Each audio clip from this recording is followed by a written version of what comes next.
British counter-terrorism police are investigating a stabbing attack on a London-bound passenger train Saturday evening. At least 10 people were hospitalized, 9 with life-threatening injuries. I want to bring you the press conference from the police. We'll listen in here. My thoughts are with the family and friends of those who've been affected and those who are injured. At approximately 7:42 p.m. yesterday evening, there were calls to the police service in relation to multiple stabbings which took place on board a train service that departed Doncaster at 6:25 p.m. and was en route to London King's Cross Station. Officers immediately attended Huntington Station alongside paramedics, where armed police officers from Cambridgeshire Police boarded the train and arrested 2 people. Within 8 minutes of the 999 call being made, 2 men were brought into police custody, where they remain this morning. I can tell you that these are the first male, a 32-year-old male, a black British national, and a 35-year-old man, a British national of Caribbean descent. They were both arrested on suspicion of attempted murder. Both were born in the United Kingdom. As stated, they remain this morning in separate police stations for questioning. 10 people were taken to hospital by ambulance, and another person self-presented later that evening.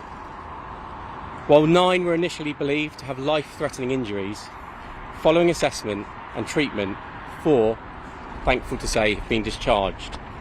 However, 2 patients remain in a life-threatening condition. British Transport Police declared a major incident yesterday, and counter-terrorism policing were initially supporting our investigation. However, at this stage, there is nothing to suggest that this is a terrorist incident. This is a British Transport Police investigation, and we continue to work to establish at pace the full circumstances and the motivations that have led to this incident. At this early stage, it would not be appropriate to speculate on the cause of this incident. As you can see, the station this morning remains closed.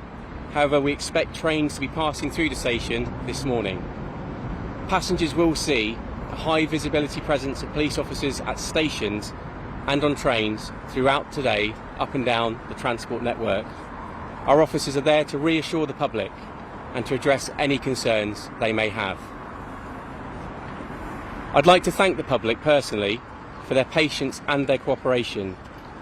Yesterday evening, which has already greatly assisted our investigation through the help the public have tendered, as well as the multi-agency response partners from colleagues in other blue light services. I'd like to extend my thanks to our colleagues within Cambridgeshire Police, the East of England Ambulance Service, Cambridgeshire Fire and Rescue Service, and counter-terrorism policing. And finally, I'd like to appeal for anyone that's watching who has information connected to yesterday's incident, however big or small you feel that may be, that has not yet spoken to police, to make contact. You can do so by texting the British Transport Police on 61016, that's 61016, quoting reference 663 of the 1st of November 2025. Thank you very much. Were there suspects known to the police? I won't be taking any more questions, but thank you very much. Did they get some police work? All right, we were listening there to the Superintendent of British Transport Police in the wake of that stabbing on a London-bound train. He said that there were 2 men taken into custody. We got some more details, a 32 and a 35-year-old man, both British-born. He gave an update on the injuries, now 2 considered life-threatening, and he said there was nothing so far to indicate terrorism. I want to get more now from our correspondent who is with us here. Nick, what did you make of what was said? What did you take from it? I think this is what we were expecting. The British police to very quickly try to tamp down any speculation, if it was wrongful, about connections to possibility of terrorism. And also, as we've seen them do many times in attacks over the past year and a half, through lessons learned, that they announce very clearly there the details of the people that they arrested. One 32-year-old man whom the officer described as being black, a British national, the other a 35-year-old British national descent, of Caribbean descent. He said both born in the UK. That's really become a sort of an MO of the police to put a stamp on this and say, this is who we believe the alleged attackers are.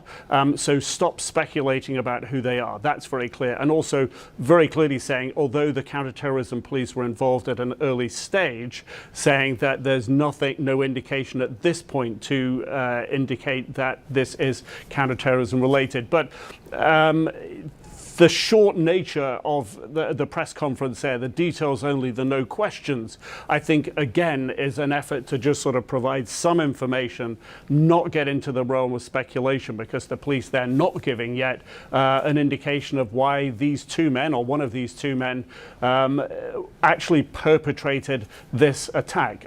Interesting, he said that both men were held at different police stations. That also sort of standard procedure to make sure that there's no way that the two people who are now being questioned can share and swap stories. So sort of two tracks of investigation going on independently into their accounts of what happened and what additional details the police may learn from their social media backgrounds, their events through the day prior to the attack, all of those things.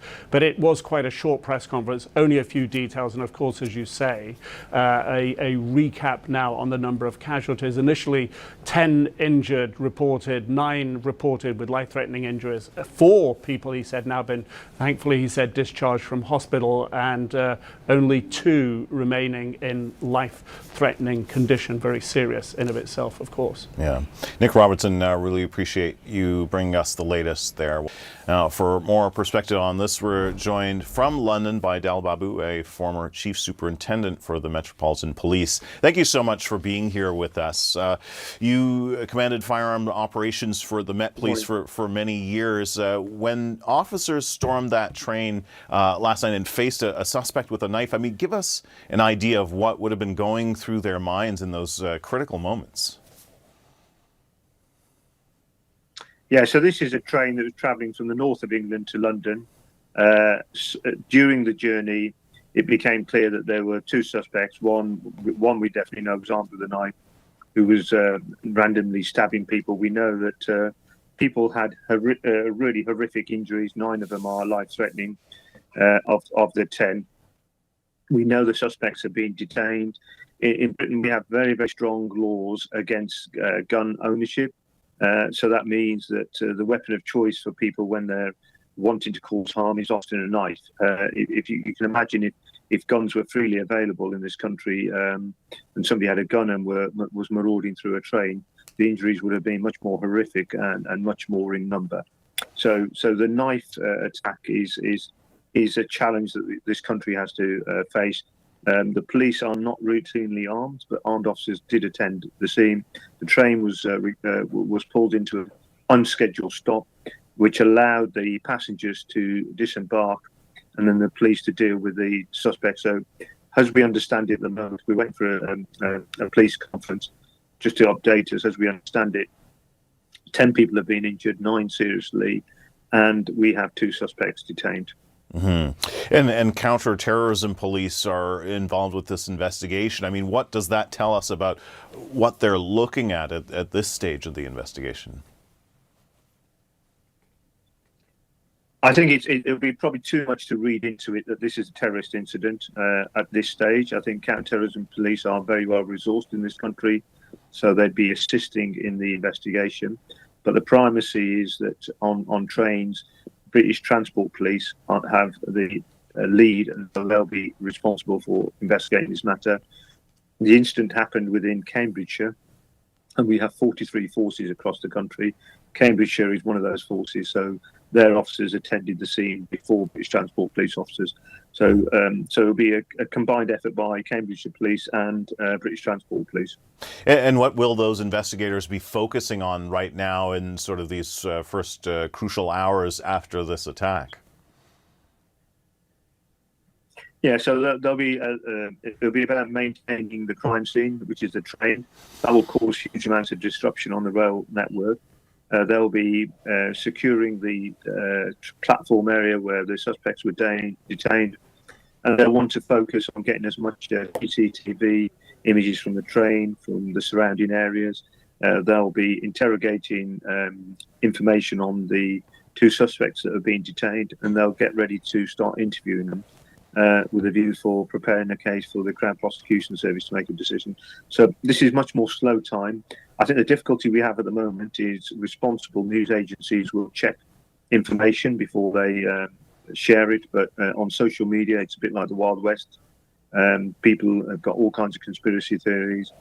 People have no thoughts to the loved ones of people who are injured, and the danger is people are speculating depending on what their own individual echo chamber consists of, and I think that's not very helpful. So I think we need to rely on the police, rely on responsible news agencies to share the information, and then look at how we move forward. Yeah, and we certainly don't want to speculate. The police are scheduled to give an update in the coming hour, and we'll bring that to our viewers when it happens. In the meantime, I want to broaden this out a little bit more. I mean, this happened on a packed commuter train. From a security perspective, I mean, how vulnerable are trains to this kind of attack, and what more can be done to protect people, do you think? Well, I think in many ways this was incredibly good coordination by British Transport Police, the railway companies. A lot of the railways are privately owned, and so it's coordination between the railway company, British Transport Police and Cambridgeshire Police. The train did an unscheduled stop in Huntington, which is an area within Cambridgeshire. Wasn't due to stop there, so you had pretty good coordination. Although, having said that, just recall that in all the tabletop exercises I did involving sort of armed incidents, we never had a discussion around an incident within a train. So this is a very unusual situation. There's a huge amount of interest in the UK around this from the Prime Minister, the Home Secretary, and most of us who travel on trains will be worried around how something like this could happen. So I'm sure there'll be a review of security and advice and guidance that will be given to people, because when you're on a train, traveling at 60, 70 miles an hour in a confined space, and when somebody decides to carry out an attack, there's nowhere to go. Yeah, and trains so central to transportation in the UK. Dalbabu, former Chief Superintendent for the Metropolitan Police, thank you so much for speaking with us. I appreciate it. Thank you very much. Take care.